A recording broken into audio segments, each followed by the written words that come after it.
ပါဒီနေ့ကတော့တာဝါလေးခုံရမှာဖြစ်ပါရဲ့ပင်းတာဝါလေးခုံရမှာဖြစ်ပါရဲ့အရင်ဆုံးကားလေးနဲ့သွားမှာဖြစ်ပါရဲ့ရင်းနီးရလို့လည်းပြောပါမယ်ရှင်တော့အငယ်နဲ့မှတော့မှကြောက်တင်မုံလေးထားပြီးတော့ပေါ့နော်စာလေးရေးထားပါရဲ့ရောက်ပြီပေါ့နော်အရန်လည်းနီးပါရဲ့သူကပင်းတာဝါလေးဆိုတော့လေအရင်ကြိုက်တယ်ခင်ဗျားလည်းပင်းကြိုက်တာဆိုတော့လေ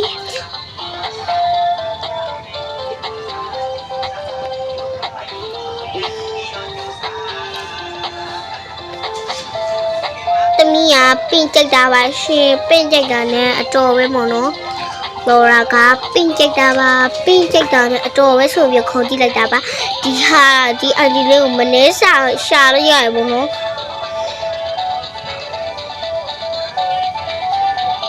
တော့အရင်လည်းချစ်ဖို့ကောင်းပါရဲ့တော့အကြိုက်ဆုံးရလို့ပြောရမယ်ပေါ့နော်သမီးပြောမယ်ဆိုတော့အကြိုက်ဆုံးအယောင်လေးပဲဖြစ်ပါရဲ့နောက်ကတည်းကတိခဲ့ပေးပါရှင်ဒီမှာတော့ပါဆိုရင်ဒီကတော့တောက်သူကလေဒီလားသူကကြောင်ဟိုလောက်ရတာဒီအိမ်လေးတွေကကွဲတက်ပါရဲ့အဲ့ဒီတော့ကြောင်မို့မြင်ခုံရရေပေါ့နော်ပြန်ခုံကြည့်လို့ရှိရင်မြင်ခုံပါ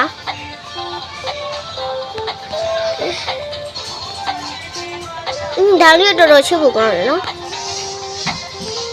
ဒါနဲ့ဒါရလေးနဲ့တော့ပါနော်ကိုကလည်းဂျေမမီခံချင်လို့ရှိရင်ကိုအဲ့လိုမျိုးစမ်းသွားရပေါ့နော်အဲ့ဒါမှကိုဂျေမမီမှာဖြစ်ပါရဲ့နောက်ခါကြလို့ရှိရင်ကိုမလည်းပေါ့နော်ဒါဂျူဂျူမတင်ထားပြီဖြစ်ပါရဲ့ဒါကိုမလည်းအာဒီလေးချသွားခဲ့ပါဦးအာဒီလေးချမသွားလို့လေမှားလေအာဒီလေးချမသွားလို့လေအဲ့ဒါမှကိုကအိုင်ဒီမနေရှာပြီးလုပ်ပေးရတာနော်ကိုကအိုင်ဒီလေးမှမချသွားတာအိုင်ငိုချမသွားတာကိုအိုင်ဒီချမသွားတော့ဒီမှာမီးက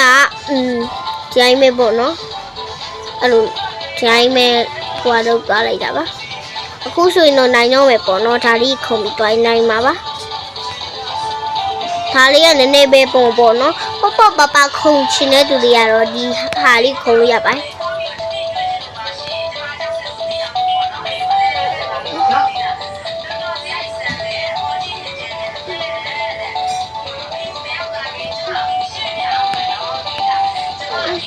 ကဲခုဆိုရင်တော့နိုင်သွားပါပြီ